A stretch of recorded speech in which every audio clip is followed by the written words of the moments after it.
Hello students, हमने roots के tap root का मॉडिफिकेशन डिस्कस कर दिया था। नेक्स्ट जो है वो है एडवेंटिशियस रूट। मैंने बताया भी था कि स्टिल्ट रूट मॉडिफाइड फॉर्म में नहीं एग्जिस्ट करते हैं, तो दो ही रूट एग्जिस्ट करेंगे, या तो टैप रूट या तो एडवेंटिशियस रूट्स। तो ये एडवेंटिशियस रूट्स के मैंने ये चार्ट बना दिया, क्योंकि लिखने में काफ़ी टाइम लगता, टाइम वेस्ट होता। पहले मैं समझाता हूँ इसको, उसके बाद एक एक का डायग्राम में डिस्कस करूँगा, डायग्राम बना करके। तो एडवेंटिशियस रूट तीन तरीके से मॉडिफाइड होते हैं। कुछ मॉडिफिकेशन जो होता है वो फूड स्टोर के लिए होता है, क्योंकि स्टेम में एक चीज़ ध्यान रहे, रूट में तभी फूड स्टोर होगा जब स्टेम में फूड स्टोर होने के लिए स्पेस नहीं रहेंगे। एग्जाम्पल के तौर पे जैसे मोटे ट्री होते हैं, बड़े बड़े ट्री होते हैं, उनमें स्टेम में फूड स्टोर होता है, रूट में होता है बहुत कम होता है, वो यूज हो जाता है। जितने क्रीपर देखोगे आप, तो क्रीपर में ज़्यादातर या तो उसके फ्रूट बड़े होते हैं, जो ज़्यादातर फूड स्टोर फ्रूट में हो जाता है। अगर फ्रूट में नहीं होगा तो फिर उसके रूट में होगा। एग्जाम्पल के तौर पे मोमोर्डिका करेंसिया मिलेगा आपको, मोमोर्डिका करेला, मोनेलिफॉर्मी, इसके तो फ्रूट में होने से पहले रूट में फूड स्टोर होता है। जैसे आइपोमिया बटाटा, स्वीट पोटैटो है, स्वीट पोटैटो की स्टेम काफ़ी पतली होती है, तो स्टेम में फूड स्टोर नहीं हो सकता, तो कहाँ होगा? रूट में फूड स्टोर होगा।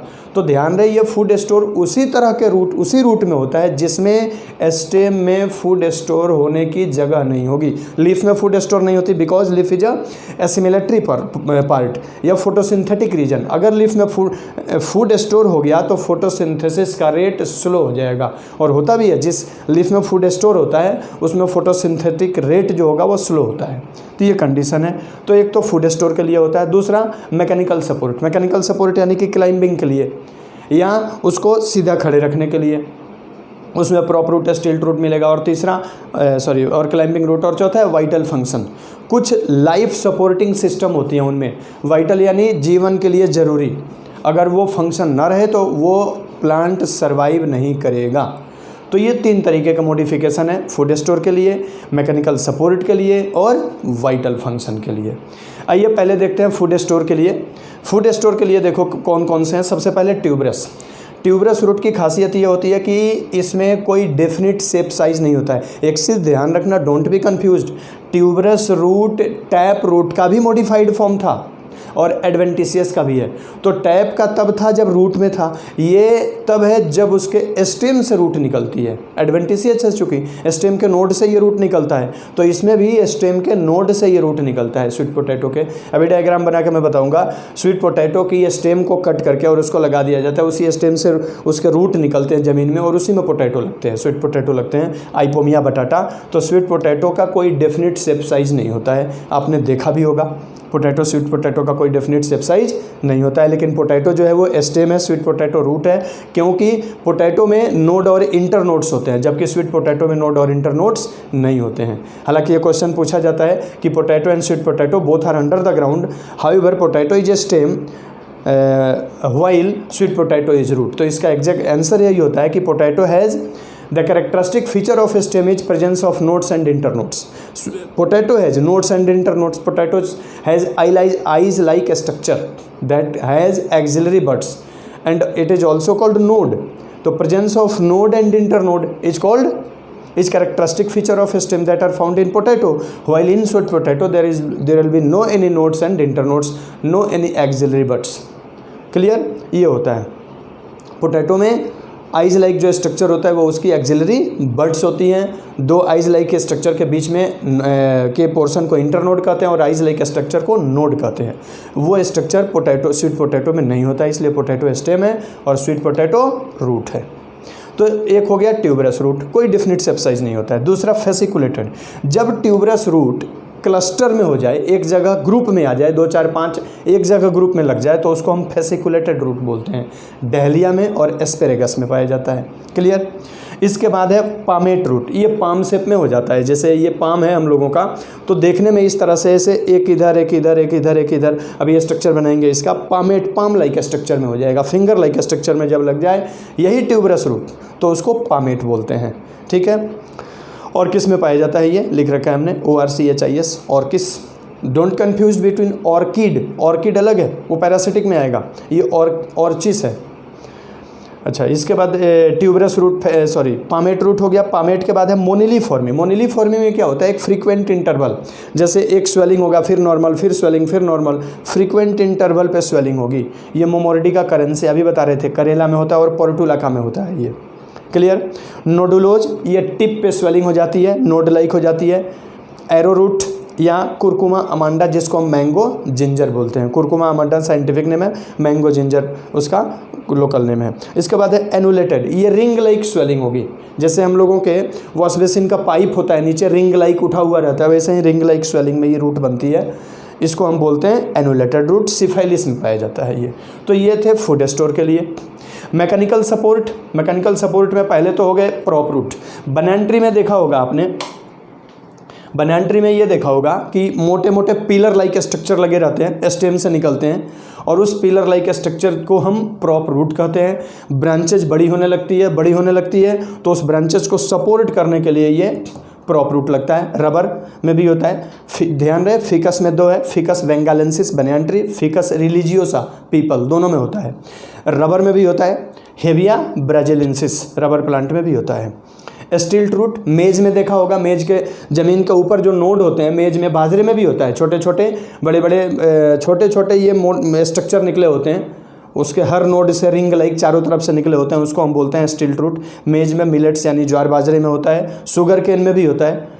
ये सपोर्ट के लिए होते हैं ताकि प्लांट सीधा खड़ा रहे। और एक क्लाइंबिंग रूट, ये तो बीटल और पोथोस यानी मनी प्लांट में होता है, ये चढ़ने में उसको ऊपर मदद करते हैं। तो ये हो गए मैकेनिकल के लिए। वाइटल यानी जीवन के लिए ज़रूरी है, जैसे फ्लोटिंग रूट, जूसिया लुडविगिया जिसको बोलते हैं। अगर इसमें फ्लोटिंग रूट ना रहे तो वो सॉरी प्लांट पानी में डूब जाएगा, तो उसको बचाने के लिए, पानी में तैरने के लिए फ्लोटिंग रूट्स होता है। इसके बाद है assimilatory roots. Assimilatory photosynthetic roots होती हैं, ये ट्रेपा और टिनोस्पोरा में पाया जाता है। टिनोस्पोरा जिसको गिलोव बोलते हैं, या ट्रेपा वाटर चेस्टनट नाम सुना होगा आपने, सिंघारा पानी फल भी बोलते हैं, उसमें भी फोटोसिंथेटिक रूट होती है। वो वाटर एब्जॉर्प्शन नहीं करती है, ध्यान रखना, ये फोटोसिंथेसिस का काम करती है। इसके बाद एक होते हैं हाउस्टोरियल या पैरासिटिक रूट, कसकटा में होता है ये प्लांट से फूड एब्जॉर्ब करने का काम करता है। प्लांट के अंदर अपना स्ट्रक्चर भी बना के बताएंगे, उसका भी अपना रूट का कुछ पोर्शन पेनिट्रेट कर देता है प्लांट के फ्लोएम में, और वहाँ से फूड एब्जॉर्ब करना शुरू करता है। इसके बाद है एपीफाइटिक रूट। एपीफाइटिक ये तो वेंडा और ऑर्किड में पाया जाता है, एयर में रहते हैं, ये हवा में रहता है एपीफाइटिक रूट, और ये मॉइस्चर को एब्जॉर्ब करने का काम करता है। बताया भी था मैंने, वेंडा में पाया जाता है, उसमें जिसको एरियल रूट भी कहते हैं, हमने बताया था। इसके अंदर एक वेलामेंट टिश्यू होती है इसका अपर लेयर पे, जो एटमॉस्फेरिक मॉइस्चर को एब्जॉर्ब करने का काम करती है। तो ये थे एक ओवरव्यू, आप इसको पॉज करके लिख सकते हैं। मैं एक एक का डायग्राम बना करके बताता हूँ आपको ये होते कैसे हैं। ऐसे बना दिया था ताकि एक ओवरव्यू मिल जाए, आपको पढ़ने में आसानी हो जाए। इसके बाद आइए देखते हैं एक एक का डायग्राम ये होते कैसे हैं। सबसे पहले है ट्यूबरस रूट। आइए ट्यूबरस रूट का स्ट्रक्चर देखते हैं, ट्यूबरस रूट होता कैसे है।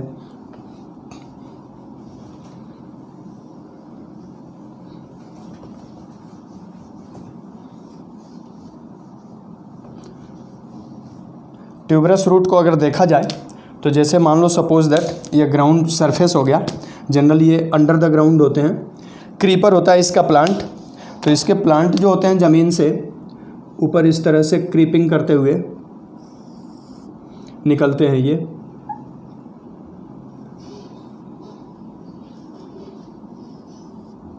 और यहीं से इसके रूट्स आते हैं ज़मीन के अंदर, जिसके अंदर पोटैटो लगता है। ये स्टेम है, इसके नोड्स होते हैं, ये बताया भी था मैंने कि नोड से ये निकलते हैं, इसलिए इसको हम एडवेंटिशियस रूट्स कहते हैं। ये इसी में स्वीट पोटैटो ये ज़मीन के अंदर लगते हैं। कोई ज़रूरी नहीं है सारे रूट्स में लगे, कुछ में ये भी होता है कि नहीं लगते हैं। ये इस तरह से ये स्वीट पोटैटो लगते हैं ज़मीन के अंदर, इसको खोद करके निकाल लिया जाता है। बाकी इसकी ब्रांचेज ऊपर लगी रहती है, नोड से ये निकलता है, इसीलिए इसको हम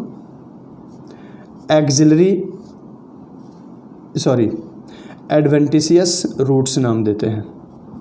ये इसकी लीव्स होती है, क्रीपिंग है ये, अब अगर हमें इसके नए प्लांट बनाने हैं तो हम इसकी क्रीपर को यहीं से कट कर देंगे। अगर स्वीट पोटैटो ये निकाल लिए हमने, यहाँ से कट करके इसको दूसरी जगह ज़मीन में लगा दिया, तो फिर से ये नया प्लांट बन जाएगा। इसी तरह उधर भी लगे रहेंगे, यहाँ से भी लीव्स निकली रहेगी। इसके खेतों में जाके देखो तो पूरा एकदम डेंस लगा रहता है, ज़मीन पे ये फैले रहता है। वहाँ सॉइल आपको देखने को नहीं मिलेगा, सिर्फ और सिर्फ प्लांट की ये क्रीपर्स ही देखने को, बेल जिसको हम बोलते हैं, लताएँ, ये देखने को मिलेगी। इसमें छोटी छोटी पत्तियां होती हैं, पान के पत्ते से मिलते जुलते इसके पत्ते होते हैं, हल्के फुल्के, लेकिन पान जैसे होते नहीं हैं। ये स्वीट पोटैटो होते हैं इस तरह से। तो ये sweet potato under the ground होते हैं। अब होता क्या है, यही स्वीट पोटैटो फेसिकुलेटेड की कंडीशन में क्या होता है, ये देखो। फेसिकुलेटेड की कंडीशन में ये होगा कि ये जैसे ऊपर से स्टेम हो गए,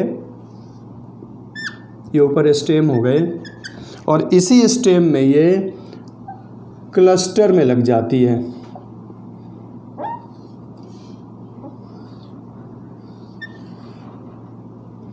ये इसी में क्लस्टर में ये लग जाती है। तो इस तरह के हम रूट को बोलते हैं फेसिकुलेटेड रूट। क्लस्टर में आ जाती है, ये स्वीट पोटैटो की तरह होगी लेकिन क्लस्टर में होगी, डहलिया में और एस्पेरेगस में पाई जाती है। पामेट की कंडीशन जब बनेगी तब देखो क्या होगा। पामेट में भी यही होगा, ये स्टेम है, पाम शेप में ये हो जाएगी, जैसे ये हो गए, और ये हमारे फिंगर जिस तरह से निकलती है होती है उस तरह से ये देखने में लगेंगे कि ह्यूमन हैंड का पाम है, ये पाम की तरह लग जाएंगे ये, इसीलिए इसको हम पामेट बोलते हैं।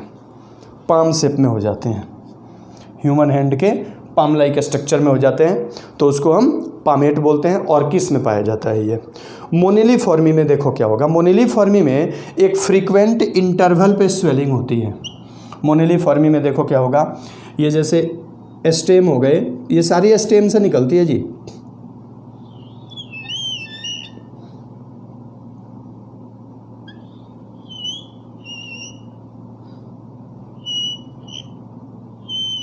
इस तरह से हो जाती है, एक फ्रीक्वेंट इंटरवल पे ये स्वेलिंग कर जाती है।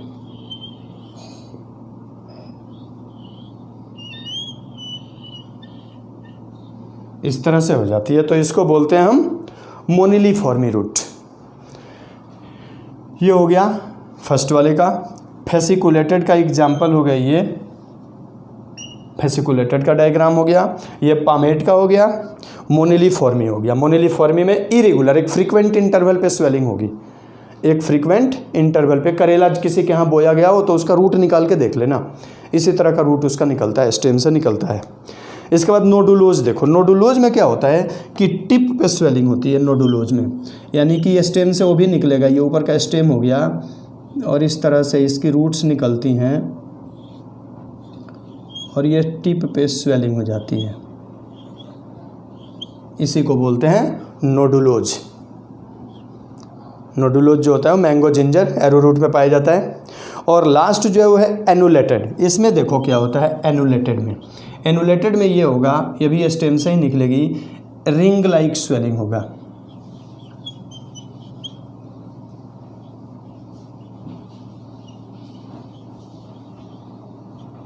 इस तरह से इसमें रिंग लाइक स्वेलिंग हो जाती है, जिसको हम बोलते हैं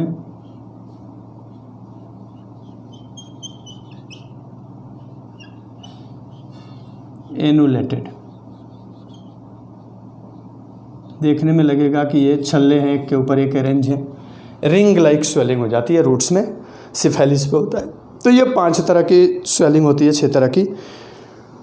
फिर से सुन लें। Tuberous, do not maintain any shape, कोई डिफिनिट शेप साइज मेंटेन नहीं होता है, तो ट्यूबरस। 3 तो याद रखने आसान है।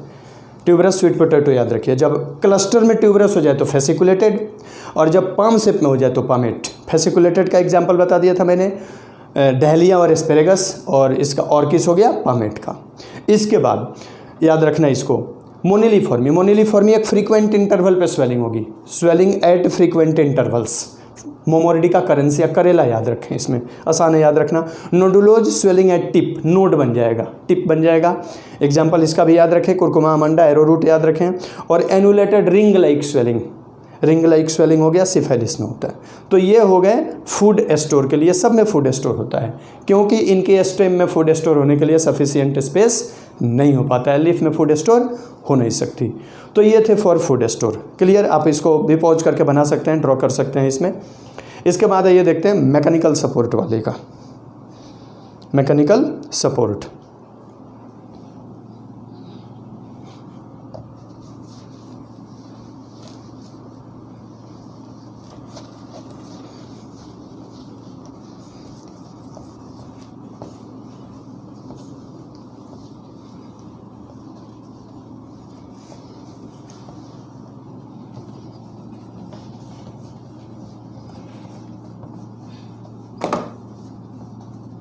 मैकेनिकल सपोर्ट में ये देखते हैं, मैकेनिकल सपोर्ट यानी कि ये उसको कोई ना कोई सपोर्ट ही प्रोवाइड करेगा। सेकंड बताया था मैंने मैकेनिकल सपोर्ट।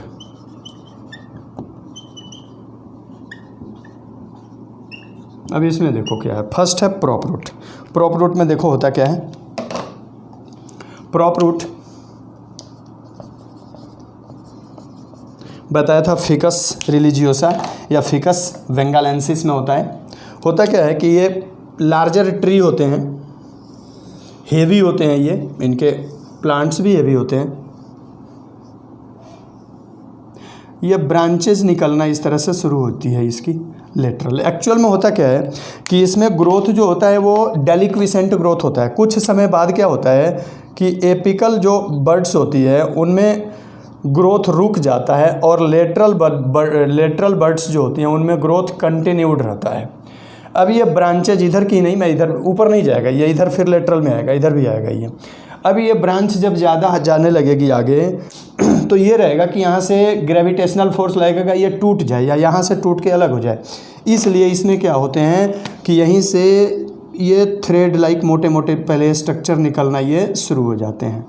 कुछ बड़े होते हैं और कुछ छोटे, इस तरह से धीरे धीरे ये आते आते होता क्या है कि जब ग्राउंड में आ जाएंगे ये बढ़ते बढ़ते, और जब ग्राउंड में आ जाएंगे पूरे ये, तो यहाँ पे ये पूरा मोटा पिलर लाइक हो जाएगा। अब क्या होने लगेगा, यहाँ से ये वाटर का एब्जॉर्प्शन करने लगेगा, इसको टूटने से बचाएगा। ये भी आएगा धीरे धीरे यहाँ ज़मीन में आ जाएगा। जब ज़मीन में आ जाएगा तो ये अब टूटने नहीं देगा। ध्यान दें, अगर हम इसको यहाँ से कट भी कर दें तो आगे वाला पोर्शन नहीं सूखेगा, ना टूटेगा, ना गिरेगा। रीजन, ये अब सपोर्ट देने लगेंगे, मेन प्लांट से इसका कनेक्शन नहीं रहेगा। हाँ, जुड़ा रहेगा ये है, लेकिन डिपेंड नहीं रहेगा आगे वाला। ये बढ़ते बढ़ते कई मतलब 100 मीटर तक भी चले जाते हैं अगर ज़्यादा दिन, चूँकि 200-300 साल तक इनकी एज होती है। तो ये अगर छोड़ दिया जाए, ऐसे ही गांव में देखना कम से कम 10-20-50 मीटर में तो फैले ही होते हैं, लेकिन अगर छोड़ दो तो 100 मीटर तक भी ये फैल के चले जाएंगे। इतनी लार्जर इनमें ग्रोथ होता है। डेलिक्विसेंट ग्रोथ होता है। दो तरह की ग्रोथ होती है, एक एक्स करंट, एक डेलिक्विसेंट। एक्स करंट ग्रोथ अगर होगी किसी स्टेम में तो एक्स करंट में क्या होता है कि एपिकल बड और लेटरल बड साथ साथ ग्रोथ करते हैं, तो उस तरह के ग्रोथ को बोलते हैं एक्स करंट ग्रोथ। इसमें ब्रांच ऊपर भी भागेगा और साइड में भी ब्रांचेज निकलेगी। इस तरह के ग्रोथ को हम एक्स करंट कहते हैं। और जब ब्रांच में एपिकल बड की ग्रोथ स्टॉप हो जाए, लेटरल की चालू रहे या लेटरल की ग्रोथ कंटिन्यूज रहे, तो उस तरह के ग्रोथ को हम बोलते हैं डेलिक्विसेंट ग्रोथ। डेलिक्विसेंट ग्रोथ। तो ये दो तरह की स्टेम में ग्रोथ होती है, एक्स करंट और डेलिक्विसेंट। तो बनियान ट्री में डेलिक्विसेंट ग्रोथ होता है, जिसका कारण एपिकल बड में ग्रोथ रुक जाता है, लेटरल बड की ग्रोथ कंटिन्यूज रहती है। इसी रूट को हम क्या बोलते हैं, प्रॉप रूट बोलते हैं। ये क्या करती है, मैकेनिकल सपोर्ट देने का काम करती है। तो ये हो गए प्रॉप रूट। दूसरा देखते हैं स्टिल्ट रूट। उसमें देखो क्या होता है, मेज में होता है स्टिल्ट रूट, प्रॉप रूट के बाद है स्टिल्ट रूट। मेज, शुगर केन। अच्छा हाँ, ये प्रॉप रूट जो है 3 बता दिया मैंने। एक तो फिकस रिलीजियोसा, मैं एक बार नाम लिख देता हूँ, फिकस बेंगालेंसिस और हेविया ब्राजिलेंसिस। 3 एग्जाम्पल इसका याद रखिएगा। एक याद रखिएगा फिकस बेंगालेंसिस,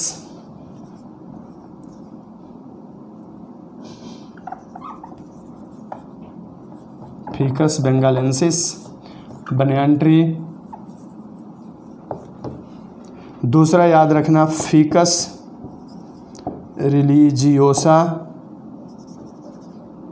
रिलीजियोसा, इसको बोलते हैं पीपल। और एक है हेविया ब्राजिलेंसिस, ब्राज़ील की ओरिजिन है हेविया ब्राजिलेंसिस, जिसको हम बोलते हैं रबर प्लांट। इनमें ये पाया जाता है हेविया ब्राजिलेंसिस रबर प्लांट। तो ये 3 इसके एग्जाम्पल प्रॉप रूट के हो गए। स्टिल्ट रूट देखो क्या होता है।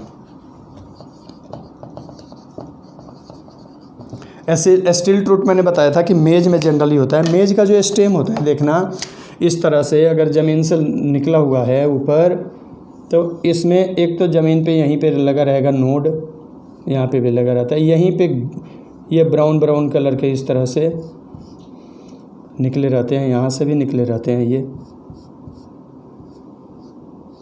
ये इसको सपोर्ट देते हैं।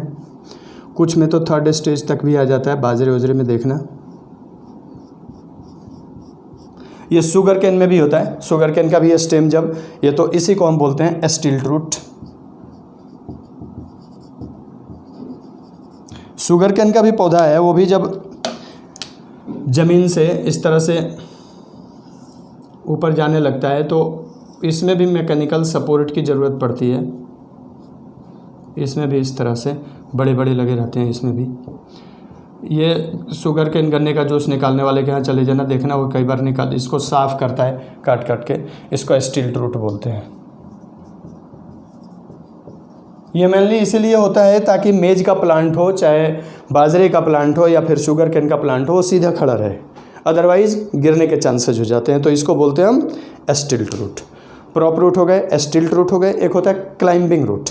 क्लाइंबिंग में देखो क्या होता है, पोथोस मनी प्लांट में होता है, और बताया था मैंने उसमें बीटल पान में होता है। चूँकि पान और मनी प्लांट दोनों क्लाइंबर्स होते हैं, तो क्लाइंबर में देखो होता कैसे है, ये यहाँ बना देता हूँ मैं। ये किसी न किसी सपोर्ट से चढ़ते हैं इस तरह से। अब मान लो ये सपोज दैट सपोर्ट हो गया, आपके घर में मनी प्लांट लगा होता है, देख लेना कई बार। मनी प्लांट अगर यहाँ से ज़मीन से निकलेगा, इस तरह से ऊपर जाता है ये,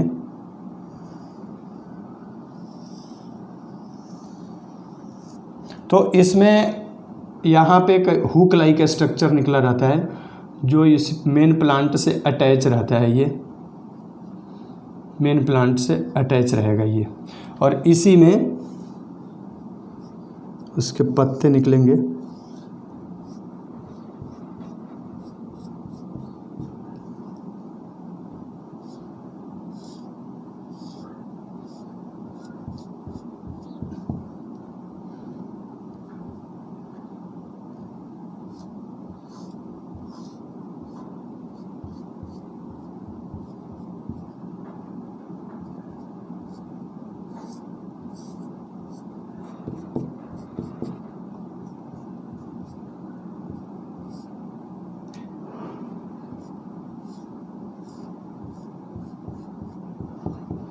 पत्ते निकले रहते हैं। तो ये पोथोस में, मनी प्लांट में या बीटल पान में इस तरह से पाया जाता है। ये इसको बोलते हैं हम क्लाइंबिंग रूट। ये जो हुक लाइक स्ट्रक्चर निकला हुआ है, या ये हुक लाइक स्ट्रक्चर निकला हुआ है, that is called climbing root. इसी को क्लाइंबिंग रूट कहते हैं। इसको भी आप ड्रॉ कर सकते हैं। स्टिल्ट प्रॉप रूट बता दिया था, स्टिल्ट रूट, ये दोनों के दोनों हो गए, ये क्लाइंबिंग रूट हो गया। ये थे मैकेनिकल सपोर्ट के लिए। आइए अब देखते हैं वाइटल फंक्शन। वाइटल फंक्शन वाले का रूट कैसा होता है।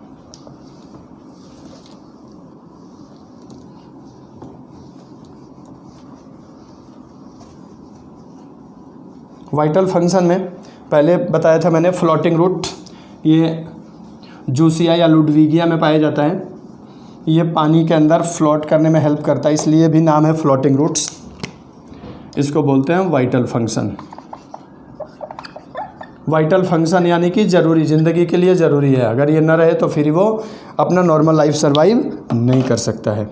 तो इसमें देखो होता क्या है कि वाइटल में ये वाटर हो गया, अगर ये प्लांट पानी के ऊपर फ्लोट कर रहा है,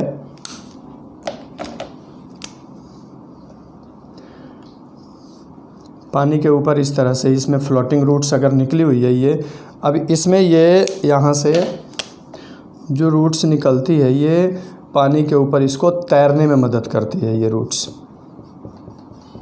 चौड़ी चौड़ी हो जाती है, कुछ इसमें एयर स्पेस बन जाते हैं जिस तरह से वाटर हाइसिंथ में होता है। ये इस तरह से रूट्स जो है वो पानी के ऊपर इसको तैरने में मदद करती है, वाइटल फंक्शन के लिए ज़रूरी होती है। तो इसको बोलते हैं हम फ्लोटिंग रूट्स, इसको बोलते हैं फ्लोटिंग रूट्स। इसी तरह की कुछ रूट्स होती है ट्रेपा में और टीनोस्पोरा में।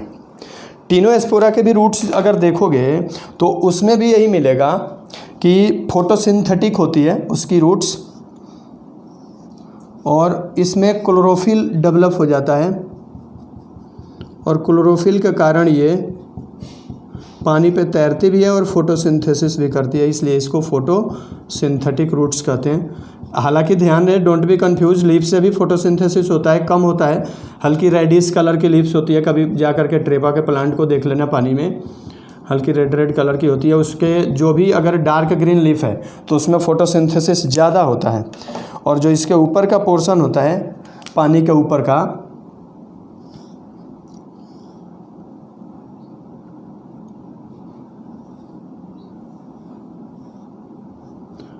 ये फोटोसिंथेसिस करता है लेकिन कम करता है ये।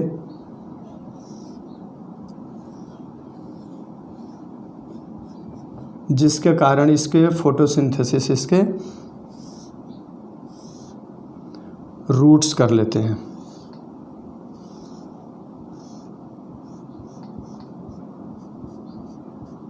इस तरह से होते हैं, तो इसको फोटोसिंथेटिक रूट बोलते हैं, ये एसिमिलेटरी रूट, एसिमिलेटरी, या इसी को बोलते हैं फोटोसिंथेटिक रूट। एसिमिलेटरी रूट या फोटोसिंथेटिक रूट ये ट्रेपा में पाया जाता है। फ्लोटिंग रूट्स हो गए, फोटोसिंथेटिक रूट हो गए। इसके बाद से बताया गया था आपको फ्लोटिंग रूट्स हो गया, फोटोसिंथेटिक रूट हो गया। वाइटल फंक्शन में हाउस्टोरियल रूट था। हाउस्टोरियल में देखो क्या होता है, हाउस्टोरियल में होता है क्या ऑर्किड में, ये जैसे मान लो किसी प्लांट का स्टेम है, अगर उस पे पैरासिटिक प्लांट के रूप में मान लो क्या कहते हैं कसकटा अमरबेल डेवलप हो गया, तो अमरबेल की खासियत देखो क्या होती है, लाइट ग्रीन कलर का होता है, ये पूरे के पूरे इसको लपेटते हुए चलेगा, इस तरह से थ्रेड लाइक स्ट्रक्चर होता है। ये क्या करता है कि इसके अंदर अपना हाउस्टोरिया डाल देता है। इसको अगर हम अलग करके बनाएं तो देखो कैसा दिखेगा। ये अगर अलग करके बनाएं तो ये स्टेम अगर है तो ये अपना हाउस्टोरिया इसके अंदर इस तरह से डेवलप कर देगा। अगर ये मान लो स्टेम हो गया,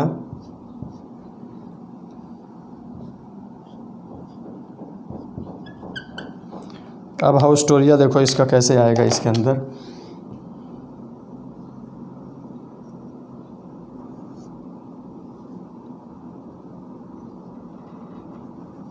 ये ऊपर स्टेम हो गया उसका, और ये हाउस्टोरिया हो गया। इसमें ये जगह जगह हाउस्टोरिया ये लगा रहता है, और ये चला जाता है कहाँ पे, तो स्टेम में। अब यहीं से फूड सक करना शुरू करेगा या फूड एब्जॉर्ब करना शुरू करेगा ये, और जितना प्लांट फूड बनाता है वो सारे फूड को लगभग ये एब्जॉर्ब कर जाता है, सक कर जाता है, और जितना तेज़ी से सक करेगा उतना तेज़ी से ये फैलेगा उस प्लांट पे। एक समय आएगा कि मेन प्लांट तो सूख जाएगा, डेड हो जाएगा, उस पर सिर्फ और सिर्फ ये कसकटा ही दिखेगा, बाद में ये भी मर जाता है, बाद में ये कंप्लीट पैरासाइट होता है ये। तो ये हाउस्टोरिया प्लांट के स्टेम के फ्लोएम में पेनिट्रेट कर देता है, और फ्लोएम में पेनिट्रेट करके वहाँ से फूड सक करना शुरू कर देता है। प्लांट जितना फूड बनाएगा सारा फूड ये सक कर लेता है अकेले, तो उसको बोलते हैं हाउस्टोरियल रूट। पैरासिटिक रूट हो गए, एसिमिलेटरी हो गए, हाउस्टोरियल हो गए। इसके बाद से था एक और रूट था, एक मिनट आवाज़ आ रही है,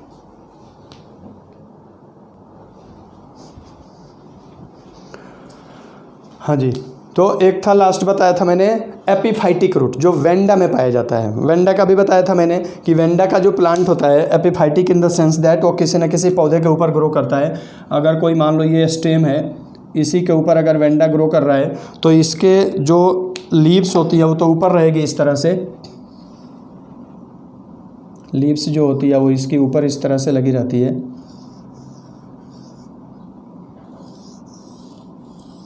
इसके रूट्स हवा में इस तरह से रहते हैं। रूट्स का जो टिप होता है, इसके टिप पे एक टिश्यू होती है जिसको वेलामेन बोलते हैं, और ये वेलामेन टिश्यू हाइग्रोस्कोपिक नेचर की होती है। एपिफाइटिक रूट कहते हैं। ये किसी न किसी स्टेम से हवा में लटकते रहेगी। हाँ, सॉइल के वाटर को एब्जॉर्ब नहीं कर सकती है, इसी को एपिफाइटिक रूट, इसके ऊपर के टिश्यूज को बोलते हैं वेलामेन टिश्यू। तो ये वेलामेन टिश्यू होती है। वेलामेन टिश्यू जो होती है ये एटमॉस्फेरिक मॉइस्चर को एब्जॉर्ब करती है और वाटर की रिक्वायरमेंट को फुलफिल करती है। इसकी लीव्स है ऊपर और ये इसके रूट्स हैं। रिड्यूस्ड स्टेम इसमें पाए जाते हैं। तो ये मेन मॉडिफिकेशन थे एडवेंटिशियस रूट्स के। यहाँ पे ख़त्म हुआ। कुछ फंक्शन है, फंक्शन आपको पता है रूट का प्राइमरी फंक्शन है वो वाटर का एब्जॉर्प्शन करना, और जितने इसके मैंने मॉडिफिकेशन बताए वो इसके सेकेंडरी फंक्शन है। सेकेंडरी फंक्शन जैसे यहाँ पे क्या हो गया, फ्लोटिंग करना, यहाँ पे हो गया फोटोसिंथेसिस करना, हाइग्रोस्कोपिक एटमॉस्फेरिक मॉइस्चर एब्जॉर्ब करना, फूड को सक करना, मैकेनिकल सपोर्ट देना, ये सब सेकेंडरी फंक्शन होते हैं। तो लगभग जितने मॉडिफिकेशन हैं वो उसके फंक्शन है एडिशनल। तो ये थे रूट्स। Okay, that's all.